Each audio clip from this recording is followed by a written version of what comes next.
Está no ar o Lições da Bíblia, o nosso encontro semanal de estudo profundo da Palavra de Deus. E hoje vamos continuar estudando sobre o amor e a justiça divina e vamos entender especificamente essa relação com a aliança, que é o relacionamento entre Deus e a humanidade. É sobre isso e muito mais o Lições da Bíblia que está começando agora.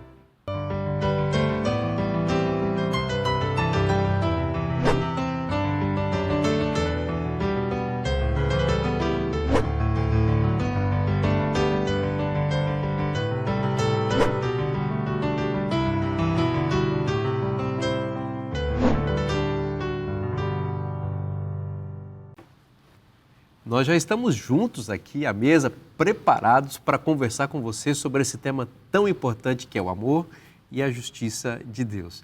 E a nossa gratidão a você que nos recebe na sua casa ou em qualquer outro lugar em que você esteja assistindo esse programa agora. Muito obrigado por amar a Palavra de Deus, por fazer da Bíblia o guia da sua vida e permitir que a Palavra de Deus oriente você e te leve até Jesus, que é quem realmente nos salva. Bom, você sabe que quando a gente está numa temporada, a gente conta com amigos que deixam todas as suas atividades e vêm aqui aos estúdios da TV Novo Tempo para compartilhar conosco os insights preciosos da Bíblia em relação ao tema do Guia de Estudos. E eu quero agradecer a presença deles mais uma vez e apresentá-los mais uma vez. Aqui à minha direita, a professora Karina. Seja bem-vinda mais uma vez, Karina. Muito obrigada, prazer estar aqui. Também aqui à minha frente o pastor Emilson dos Reis. Seja bem-vindo, meu irmão, mais uma vez. Eis-me aqui, mais uma vez, com alegria. Envia-me a mim, né? E aqui o pastor Flávio. Flávio, seja bem-vindo mais uma vez. Muito obrigado. Vou pedir você para fazer uma oração para nós, por favor, amigo. Sim, oremos. Querido Pai que estás nos céus, muito obrigado, Senhor, pela oportunidade de estudarmos a Tua Palavra. Pedimos, Senhor, que conceda o Teu Santo Espírito a nós e a todos os ouvintes, que possam, Senhor, compreender o estudo e se beneficiar muito dele. Pedimos isso, Senhor, gratos, no nome de Jesus, nosso Senhor. Amém. Amém. Se nós pudéssemos resumir toda a história da Bíblia, compactá-la, zipá-la, numa linguagem mais ainda, que eu nem sei mesmo o que significa isso, estou usando aqui palavras da tecnologia, mas eu sei que é compactar, assim, chegar no final. E a Bíblia resumir em uma frase seria: Deus é amor. Essa é a mensagem central das Escrituras, né?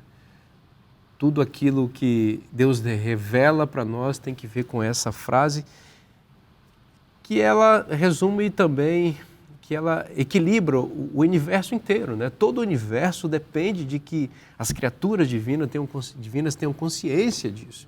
E a história do grande conflito tem que ver com alguém que questionou a veracidade dessa frase, que é Lúcifer, né? E a história da redenção tem que ver com Deus reafirmando essa verdade quando foi à cruz entregar a vida por amor. Além disso, pastor Emilson, a Bíblia também pode ser explicada a partir dos relacionamentos que Deus estabelece com seus filhos, com as suas criaturas. As alianças ou os pactos, né, que Deus estabelece exatamente para expressar essa verdade que fundamenta o equilíbrio do universo, que é Deus é amor. Fala um pouquinho para a gente, por favor, de maneira introdutória, como entender essas alianças, esses pactos que Deus tem com os seus filhos. Deus nos criou, mas além disso quer manter um relacionamento duradouro conosco. Podia ter nos criado e nos abandonado, como alguns dizem, mas não foi assim. Ele quer ter relação conosco. E para que entendamos esses relacionamentos, ele usa situações que nós conheçamos do mundo aqui. Então, o Antigo Testamento ele fala muito de aliança, né?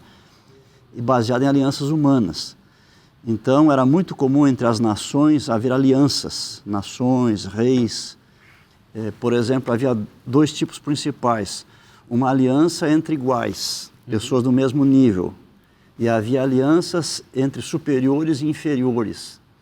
Nas alianças sempre existem condições. O que eu faço, o que você faz. Certo? E assim Deus fez com Israel, seu povo do Antigo Testamento, uma aliança. E na aliança Deus disse o que ia fazer. Eu vou ser o Deus de vocês, vou cuidar de vocês, vou abençoar, vou dar prosperidade. E vocês têm que crer em mim e seguir minha orientação, me obedecer, é isso que eu quero. Agora, no Novo Testamento, o que aconteceu? O que Cristo fez por nós, o que Deus fez em Cristo, também é uma aliança. Por exemplo, no Evangelho de Marcos, no capítulo 14, verso 24, quando é celebrada a primeira Santa Ceia, ali diz assim, Marcos 14, 24, né? Então lhes disse, isto é o meu sangue, o sangue da aliança. Outras versões dizem nova aliança, derramada em favor de muitos. Então o que Cristo fez por nós é uma aliança também. Nessa aliança, Jesus faz algumas coisas por nós, mas na relação com Ele, espera que façamos algumas coisas também. E é sobre isso a lição, então, dessa semana. Excelente. Mais do que tudo, Flávio, as alianças na Bíblia refletem os relacionamentos entre Deus e aqui no caso, os seres humanos, né? Deus é um Deus de relacionamentos, Deus é um Deus relacional. E as alianças, elas acabam que regendo esses relacionamentos, determinando, como o pastor Emilson colocou, como se darão essas relações entre nós e Deus. Né? Exato.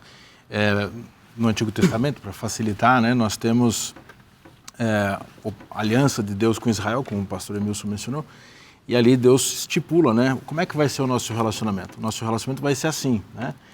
E daí ele tem expectativas, né? Então, em primeiro lugar, se fosse para resumir também, a aliança tem a ver com o relacionamento da humanidade com Deus, como é que nós lidamos com o divino.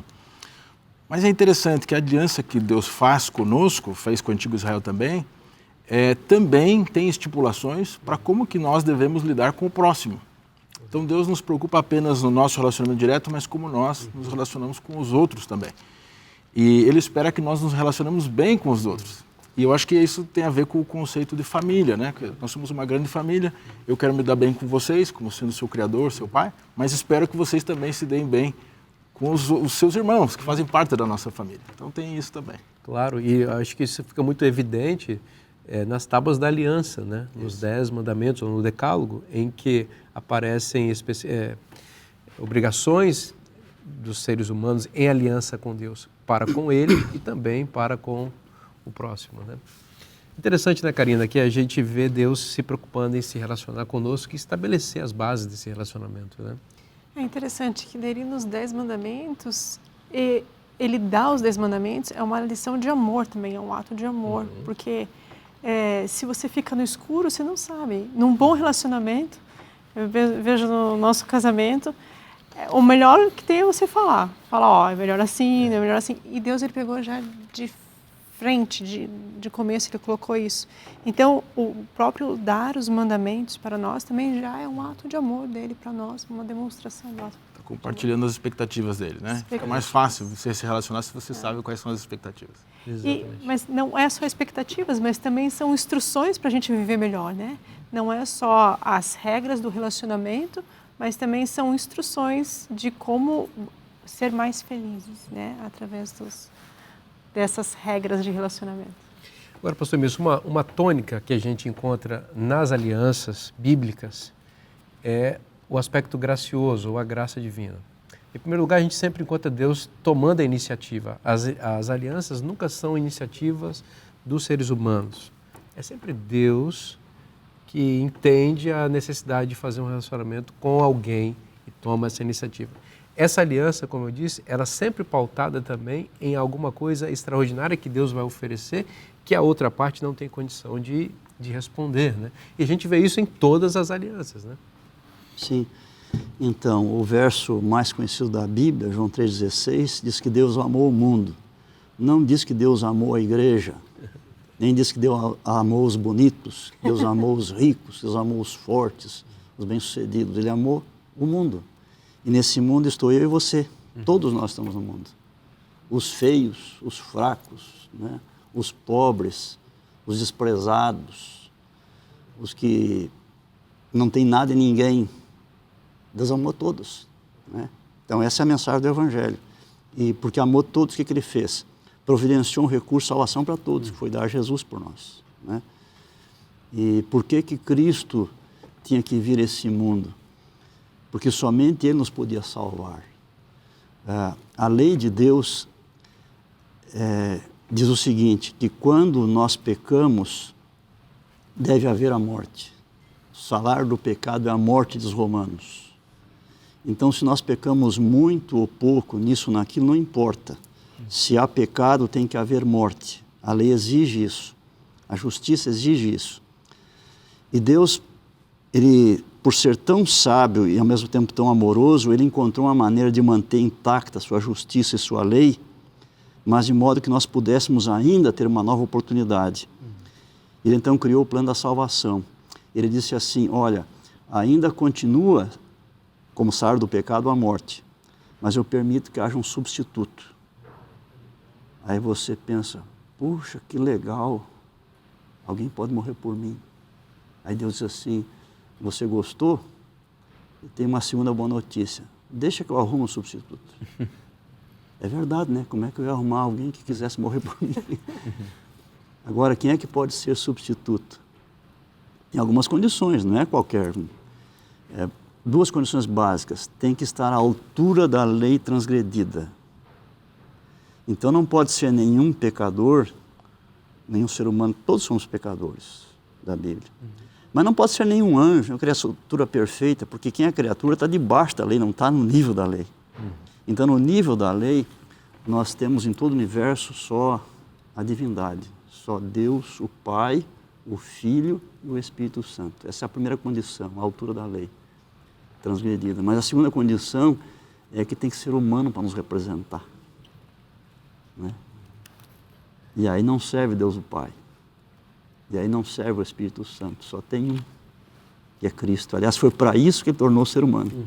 Ele também não era, né? Tornou ser humano.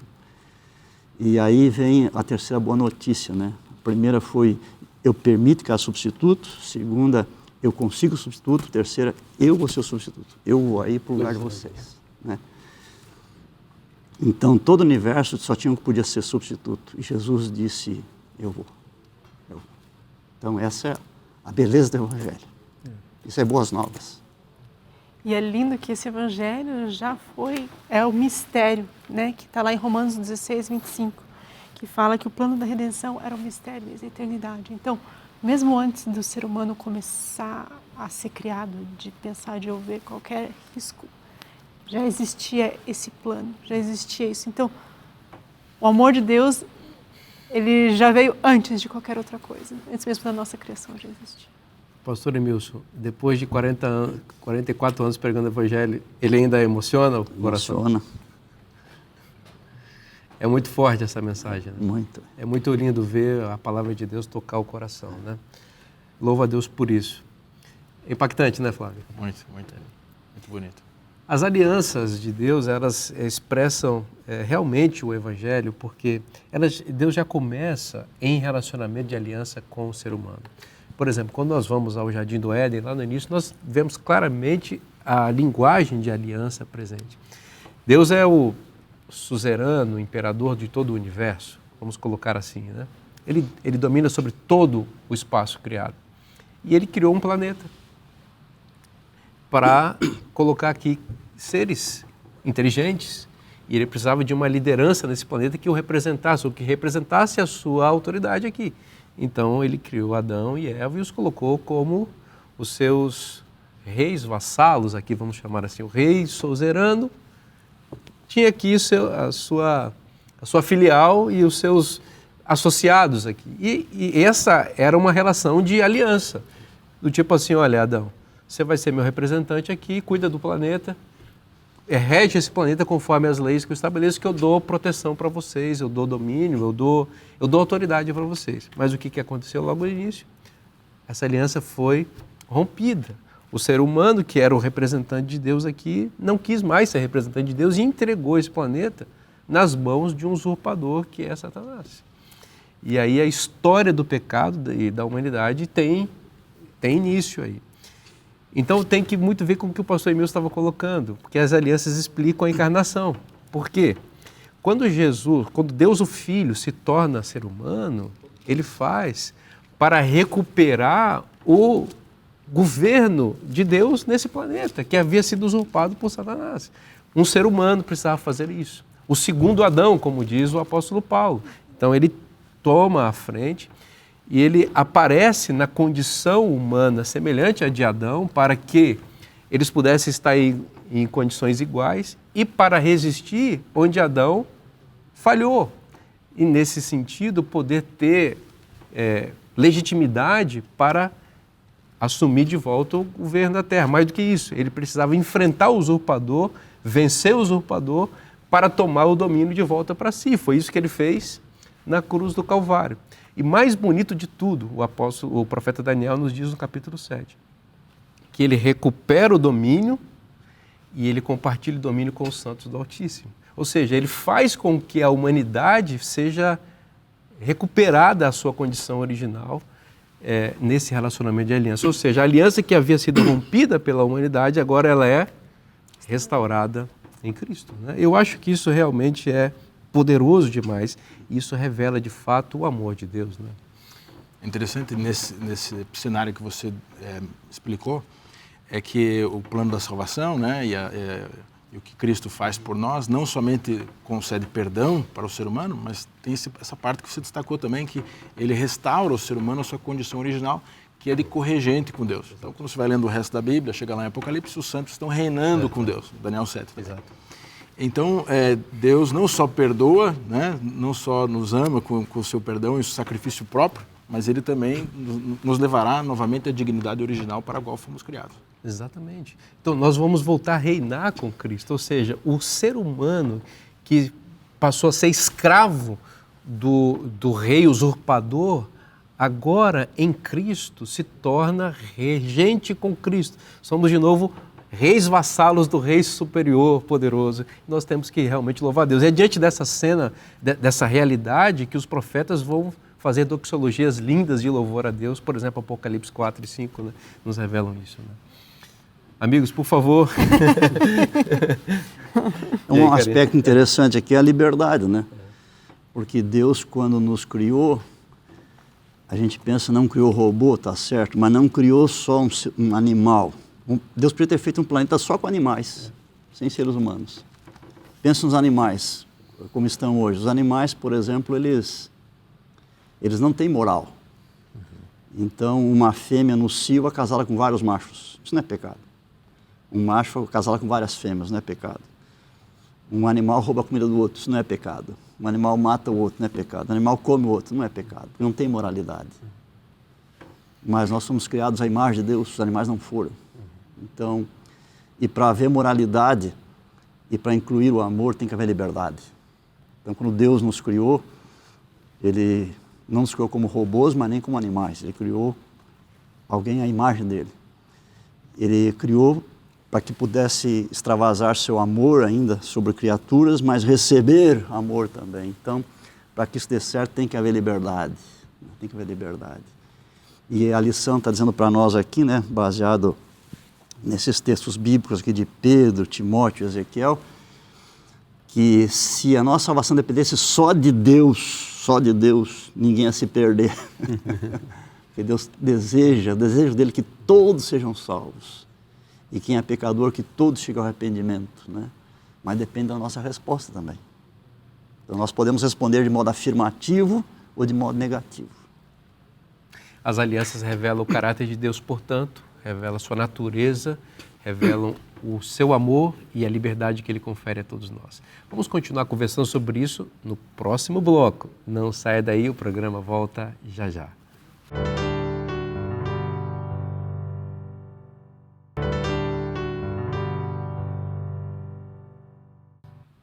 Já estamos de volta com o segundo bloco do programa Lições da Bíblia para continuar estudando a Palavra de Deus com você. E falar nisso, um oferecimento especial dos Anjos da Esperança, que é a revista Esperança, edição especial Eu Creio. E eu gostaria de oferecer para você gratuitamente essa revista. Essa revista trata de temas muito importantes da Palavra de Deus. Eu gosto muito do título dela, Eu Creio, e eu já disse, essa é a resposta mais apropriada que nós podemos dar a Deus diante da sua graça, diante da sua oferta. Deus diz, eu amo você, qual que é a sua resposta? Diga, eu creio. Deus diz, olha, eu tenho um plano para a sua vida, diga, eu creio. E esta frase é muito mais do que aceitação intelectual, tem que ver com mudança integral da vida. Bom, essa revista apresenta temas muito importantes, como a justificação pela fé, a doutrina do sábado, a doutrina da lei de Deus e outros temas muito importantes para a gente compreender e entender e dizer, eu creio. Se você deseja receber essa revista gratuitamente, É muito simples, é só você mandar uma mensagem para o WhatsApp que está aparecendo agora aí na sua tela. E aproveite e faça isso nesse momento, faça agora, para que você não perca a oportunidade de receber esta revista. Você vai preencher um cadastro bem rapidinho, para a gente ter acesso aos seus dados, ao seu endereço, para enviar para você essa revista, que vai certamente abençoar você e a sua família. Combinado? Então manda um recado agora para você ter essa bênção na sua casa. Diga, eu creio. Bom, vamos continuar conversando sobre a palavra de Deus. E Flávio, a gente está falando sobre alianças e é recorrente, né, na Bíblia as imagens familiares para a gente explicar os relacionamentos entre Deus e nós. Né? Exato. São várias metáforas, né, familiares, mas eu vou apresentar aqui para os nossos telespectadores aquela que aparece em Isaías 54, versos 5 e 6, que fala do relacionamento entre marido e mulher, uma metáfora para descrever o relacionamento de Deus com a humanidade. Né? Então ele coloca da seguinte forma: pois o teu Criador é o teu marido. Deus preenche, né, a figura do marido nessa metáfora. E na sequência, verso 6, o Senhor te chamará como mulher, falando ao povo. É interessante essa metáfora para descrever esse relacionamento, né? Porque a metáfora do casamento sugere uma proximidade, uma intimidade de vida, né? Onde um participa da felicidade e afeta a felicidade do outro, né? Então, Deus utiliza isso para dizer que o nosso relacionamento com Ele também deve ser íntimo, deve ser próximo, e nós podemos fazer um outro felizes, né? E também está envolvido uma fidelidade, né? Fidelidade está envolvida, exatamente. E o nosso anel no dedo lembra que é uma aliança. Isso. É uma aliança. Exatamente. Por isso que chama aliança esse anel, né? Exato. Esse anel que a gente usa é para lembrar, olha, tem um compromisso que foi feito, né? Então, toda vez que eu olho para esse anel aqui, eu lembro que eu tenho uma costela lá em casa, né?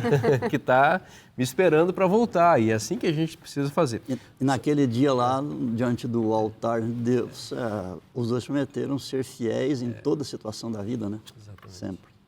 Exatamente.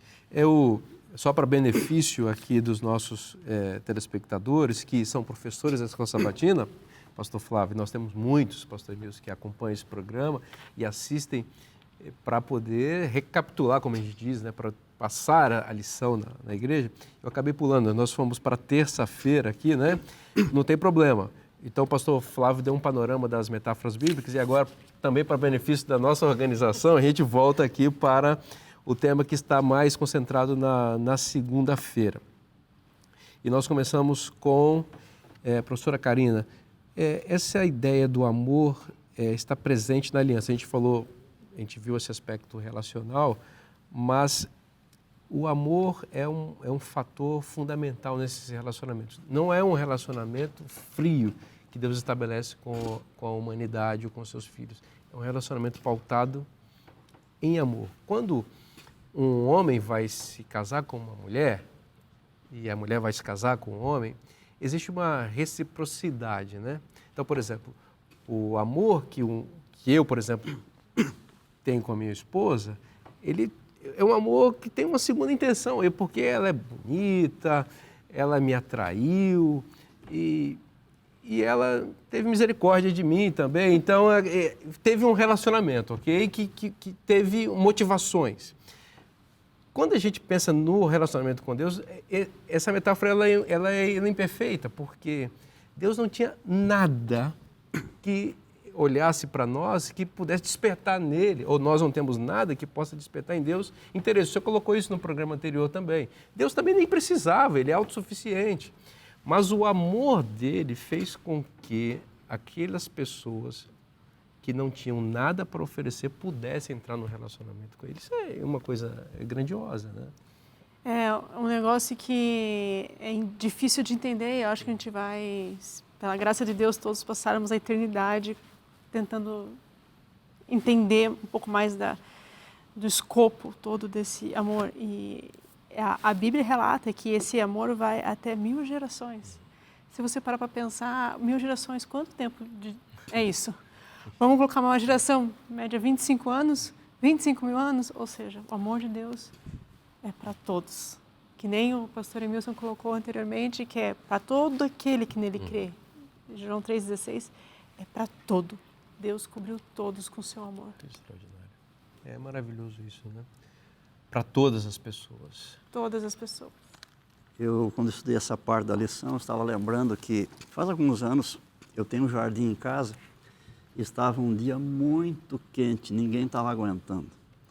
E eu peguei a mangueira e comecei a molhar as plantas. E aí a mangueira, a pressão lá no condomínio é muito forte, mas não joguei um jato forte, eu abri bem o leque.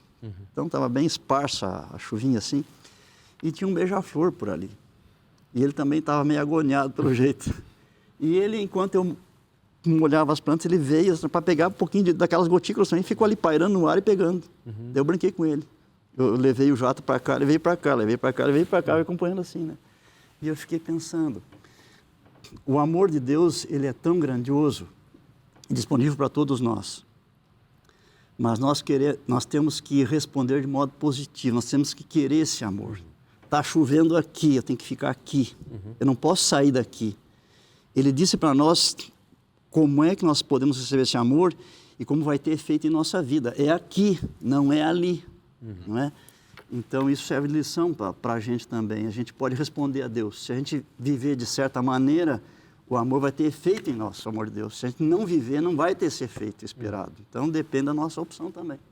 Claro, isso fica muito claro em João 3,16, né?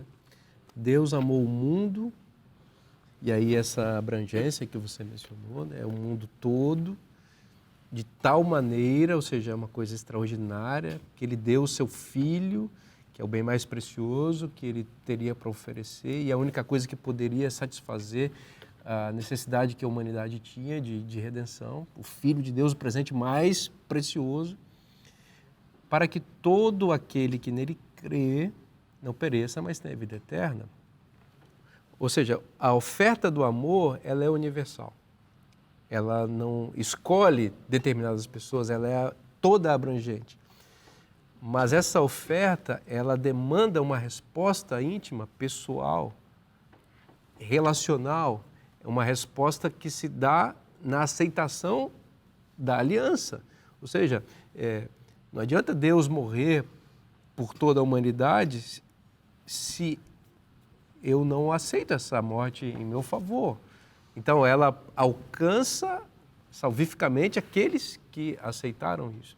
Então, o texto diz, para que todo aquele que nele crê, ou seja, existe uma condição nessa aliança que é a crença, não pereça, ou seja, não seja destruído, não seja consumido, não seja morto, não seja aniquilado, mas tenha vida eterna, que é o presente de Deus, né? Então, esse realmente é um verso que revela essa nossa participação, vamos chamar assim, não da salvação, mas a nossa aceitação daquilo que Deus oferece, né? O que temos aí, pastor Flávio?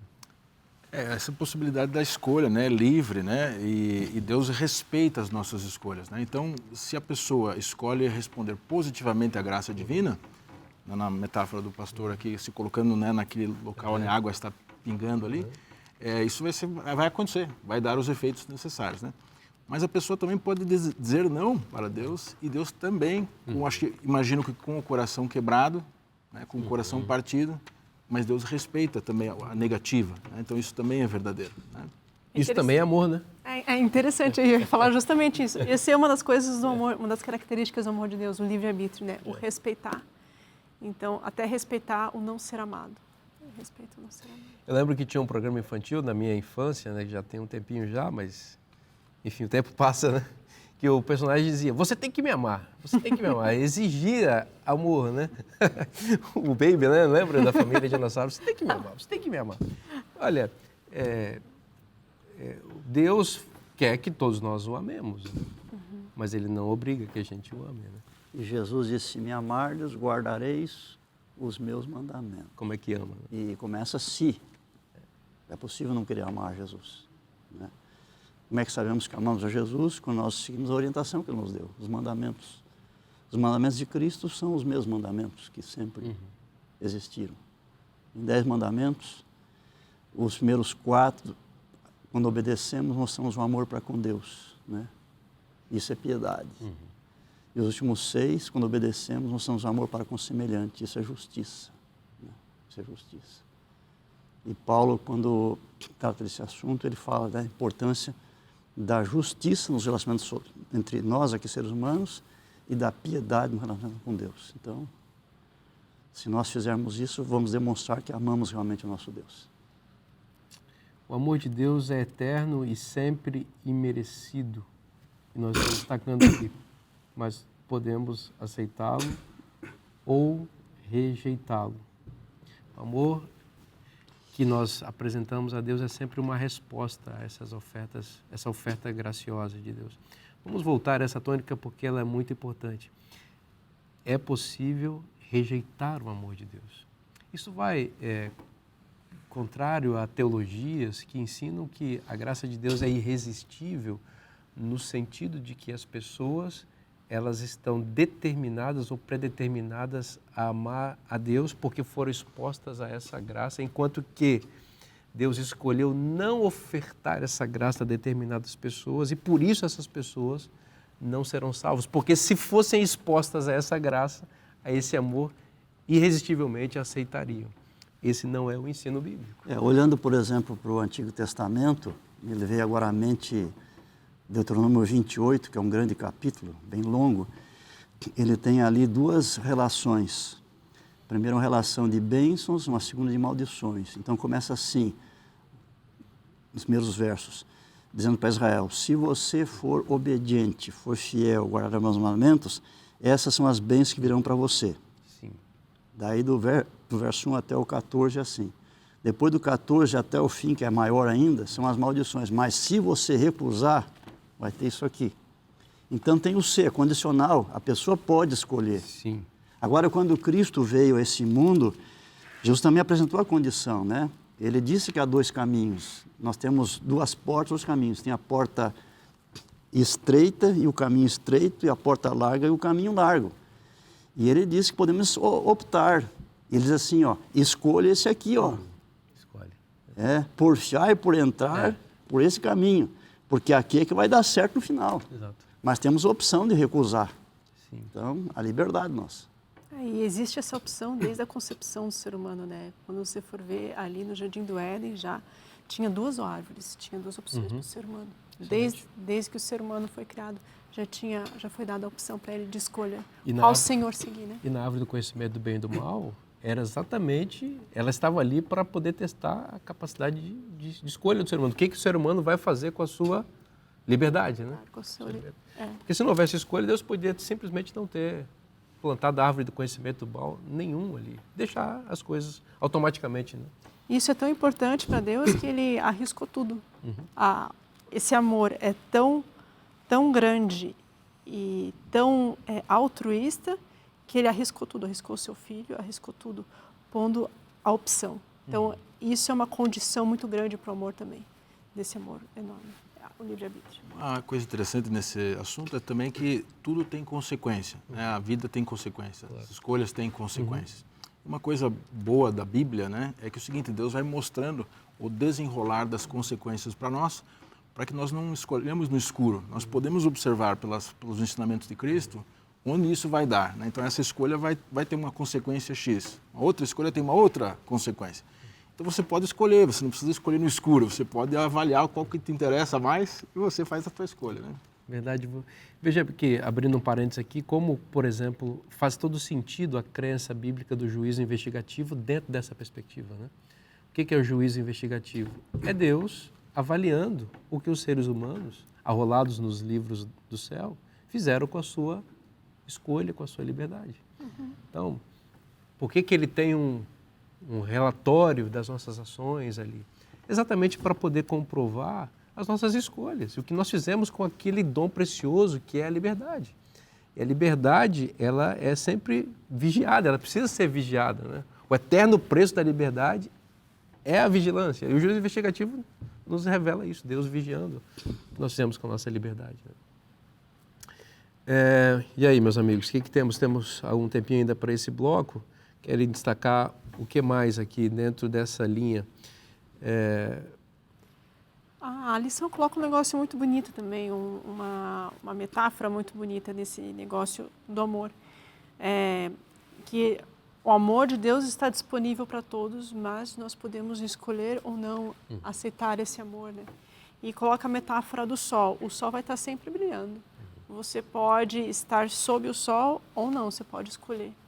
Mas os raios do sol vão estar sempre lá. Então, da mesma forma, o amor de Deus está sempre disponível para todos nós. Depende se nós vamos escolher, que nem o beija-flor, se vai estar embaixo do chuvisco ou não, né? Beija-flor sábio esse daí, né? Ajudou a gente a entender uma coisa tão importante. Aqui tem uma perguntinha no final da lição de terça-feira. Apesar da existência do pecado, o mundo natural ainda revela o amor de Deus? Então, essa perguntinha aqui tem que pensar um pouco para responder. Porque o mundo natural revela Deus, sim, é o amor de Deus, mas mesclado com o mal do jeito que está. E tem pessoas que olham para o mundo natural e vê muita confusão, muita injustiça, muita maldade. Eles não conseguem perceber o amor de Deus. Mas a pessoa que conhece a palavra de Deus, ele tem essa compreensão de que Deus não criou o mundo do jeitão que está. Deus criou o mundo perfeito. E um mundo perfeito revelava somente o amor de Deus. Agora, por causa do pecado, o mundo não revela só o amor de Deus. Revela o outro lado também. Mas sabemos que um dia vai voltar a ser perfeito novamente. E mesmo assim, no mundo onde há pecado, maldade e tal, e isso afeta a natureza, mas mesmo assim ainda a gente vê vislumbres do amor de Deus naquilo que Ele expõe para nós, né? Os animais, as montanhas, a vegetação, enfim. Num beija-flor que vem pegar umas gotinhas, né? Ao mesmo tempo a gente vê a natureza em fúria, né? Fruto do pecado, enchentes terríveis, né? Furacões, enfim, uma série de coisas que realmente destoam de alguma medida do amor de Deus ou que se tornam juízos de Deus de alguma forma. Mas a natureza também expressa o amor de Deus. Vamos fazer um intervalo bem rapidinho agora, não sai daí, o programa volta já já.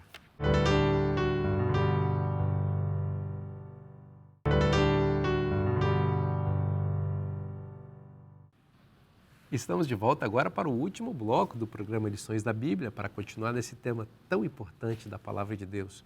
Estamos falando sobre o amor e a justiça divinas e percebendo como esse amor de Deus graciosamente nos alcança em aliança, em relacionamento, que é o tema da lição desta semana do programa de hoje. Pastor Emilson, um detalhe muito interessante, curioso, importante das alianças é o fato de que nós nunca é quem tomamos a iniciativa, é Deus sempre quem toma essa iniciativa. Né? Sim, quando Deus criou o ser humano, eu chamo de o Adão 0 quilômetro. Então, o Adão, ele tinha, por exemplo, o desejo de estar perto de Deus sempre. É uma alegria para ele. Ele tinha capacidade em si de prestar obediência também. Claro que ele podia escolher não usar a capacidade, mas ele tinha capacidade sozinho de ser obediente. E o pecado é tão maléfico, tão terrível, que o pecado tirou da espécie humana essas duas coisas. Nós não temos desejo, naturalmente, de estar perto de Deus e nem temos capacidade de obedecer. E Deus sabe isso. Então, quando Adão e Eva pecaram, se Deus tivesse ficado lá, de braços cruzados, esperando assim, eu criei eles, estamos juntinhos, tudo certinho, eles se afastaram, vou esperar que eles venham, devolver o que eu vou fazer. Deus estaria assim até hoje, porque o pecado não tira de nós o desejo de estar perto de Deus. Então, Deus, sabendo que o pecado é assim, Deus tem uma iniciativa. E Ele vem no Jardim do Éden, Gênesis 3:9. Onde estás? Onde estás, Adão? É claro que Deus sabe que Ele está ali atrás daquela árvore, mas Ele quer que Adão se conscientize de onde ele está, da bobagem que ele fez, da situação espiritual dele, né? Então, Deus ali vem e conscientiza eles do pecado, já promete em figuras a vinda de um Salvador, então a iniciativa é divina. E diz o texto de João, né? Porque Ele nos amou primeiro. E o que a gente pode fazer é só responder esse amor. E a gente, quando vai amar a Deus, isso é uma resposta ao que Ele já fez por nós. É maravilhoso, né? Esse relato mostra o casal, a gente já mencionou na lição anterior, né? O casal havia se dado consciência da sua nudez, estavam com vergonha, E aí Deus proveu tudo também por eles, né? Eles tinham feito vestes de folhas de figueira para tentar uma solução humana para um problema insolucionável do ponto de vista humano, né? Folhas de figueira não era roupa apropriada. E aí Deus veio, fez um sacrifício, né? O primeiro, um animal morreu, proveu a lã para que Deus fizesse roupas para eles ali, né? Meu pai era alfaiate, eu gosto de pensar que Deus também foi o primeiro alfaiate aí, porque ele fez uma roupa para eles, né? E os vestiu, os acolheu, e aquela roupa representava muito mais do que conforto para calor, enfim, o frio. Era uma representação da graça, da justiça divina oferecida, né? Deus fez, Deus tomou a iniciativa, Deus não ficou de braços cruzados, Deus não fica de braços cruzados também quando nós nos afastamos dele, ele vai em busca de nós. A história da redenção, da salvação, é a história de Deus indo em busca do ser humano, né? Nessa lição também temos aqui uma parábola, né, que a lição traz, que fala da iniciativa divina, mas também a resposta humana.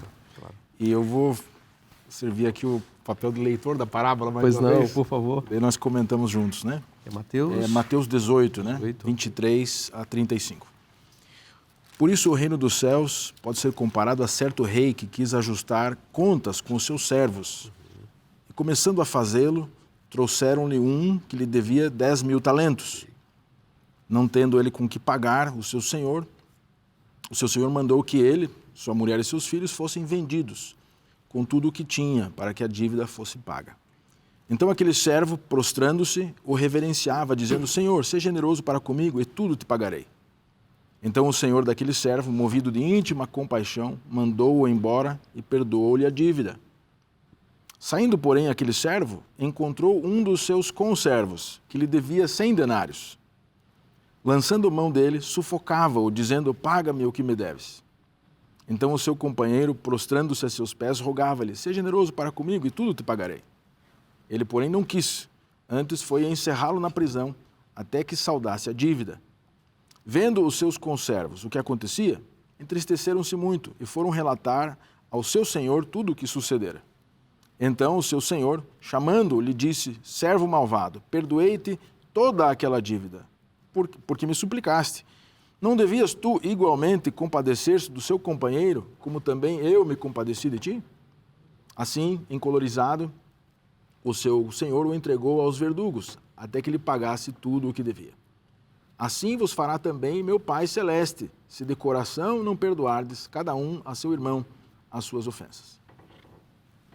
Então esse texto é interessante, né? Tem várias coisas que nós podemos comentar, mas mostra uma pessoa que pede clemência ao rei, e o rei tem clemência num valor muito grande, né? Aqui não dá para saber direito, os 10.000 talentos, mas é uma quantia astronômica, impagável. E o rei ficou feliz em ter misericórdia, né? Mas depois conta a história de um segundo servo, que era uma dívida bem menor, e aquele que tinha sido beneficiado com o perdão do rei não estava disposto a ter misericórdia de uma dívida bem menor, né? Que mostra uma incoerência, né, entre as duas atitudes. Então, essa parábola, de alguma forma, ela mexe conosco, né? Se você é objeto do amor divino, se percebeu que Deus foi misericordioso com você, estenda essa misericórdia também aos seus irmãos, né? Tenha o mesmo critério que Deus teve contigo, tenha com os demais, né? Exatamente. Temos mais coisas nessa parábola? Nos versículos anteriores aí dá o contexto, Jesus vinha falando sobre pecado e perdão, e aí o Pedrão se manifestou. Ele se perguntou se podia perdoar o quem ofendeu 7 vezes, né? E achou que estava abafando, porque era costume dos rabinos explicar que perdoar até 3 vezes no máximo.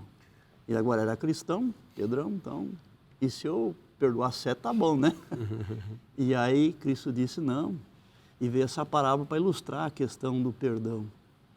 E as parábolas de Jesus, algumas delas eram bastante óbvias, aconteciam com muitas pessoas, algumas eram verdadeiras, mas algumas foram inventadas, e essa foi uma delas. Imagina um rei que tem um oficial roubando esse tanto dele, ele não está sabendo, porque é muito dinheiro, né? Veja, um talento só é uma riqueza muito grande. Quem tinha 1 talento era uma pessoa rica. Agora esse camarada aqui roubou do rei 10.000 talentos, o rei não está sabendo. Porque Cristo inventou a parábola para falar de uma coisa que realmente é impagável. Os nossos pecados não tem como pagar. Para alguém juntar 10 mil talentos, tinha que ver muitas vidas para juntar dinheiro para pagar. Então, para nós, não tem como pagar nossos pecados, não tem. Então, o rei fez por aquele servo que for infiel, o rei disse, não, eu te perdoo. Interessante que o homem, quando foi pego e foi chamado às contas, ele disse assim, não, me dá um tempo que eu vou acertar tudo. Não tem como acertar. E o rei sabia disso. Não, eu te perdoo tudo, está tudo perdoado. Então, aquele homem devia de amar muito o perdão, né? Porque eu fui perdoado, veja. Mas ele saiu do palácio e na escadaria ele encontrou um conservo, alguém do mesmo nível que ele, ou até inferior, que devia uns trocados para ele, né? E o outro fez o mesmo pedido que ele havia feito para o rei.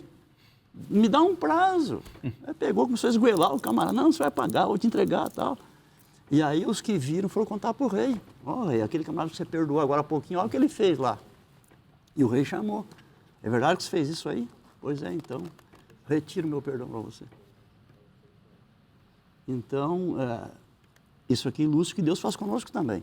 Deus nos perdoa, não importa quantos, quais pecados. Mas nós temos que perdoar os irmãos também, que nos ofenderam.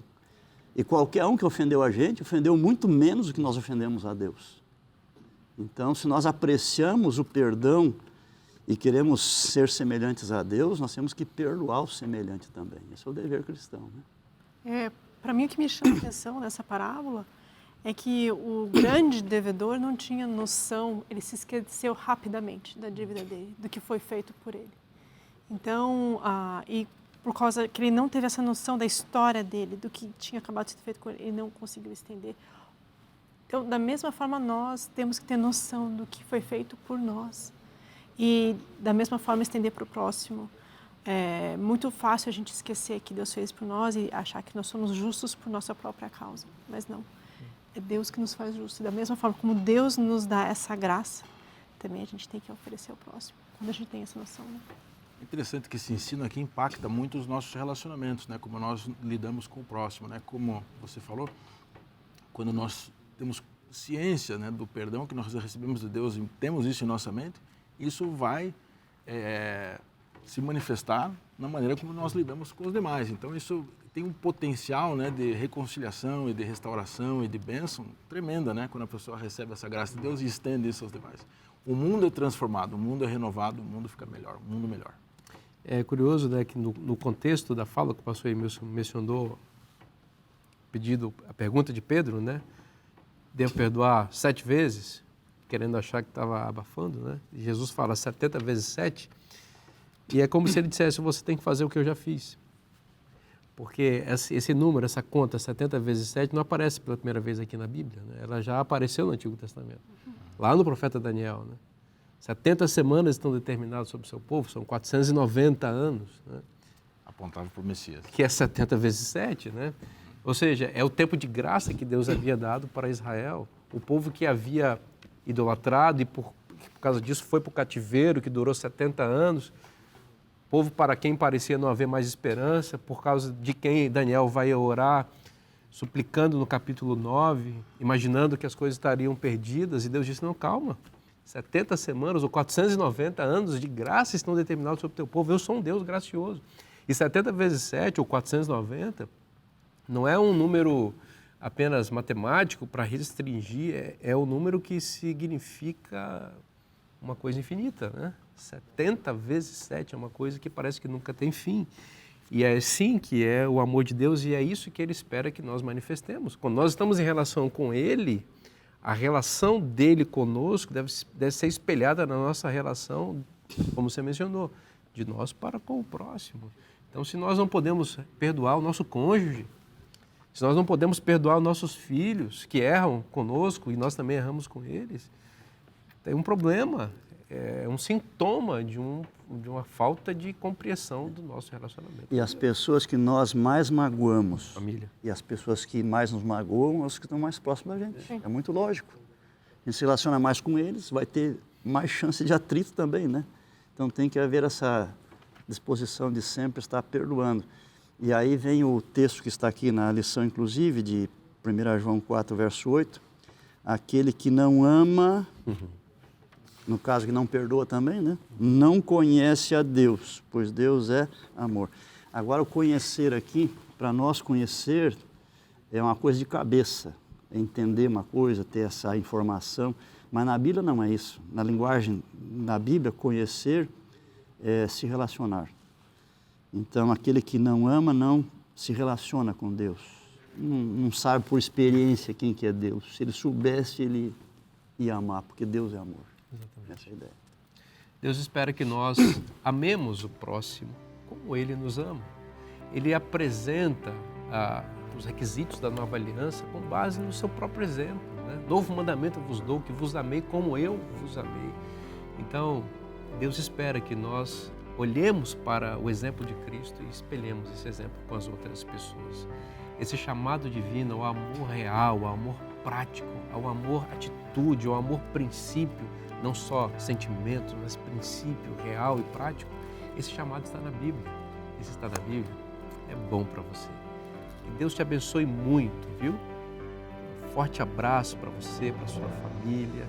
Eu espero que essa mensagem esteja no seu coração e seja vivida por você. Eu espero você na próxima semana. Deus te abençoe muito. Forte abraço e até lá.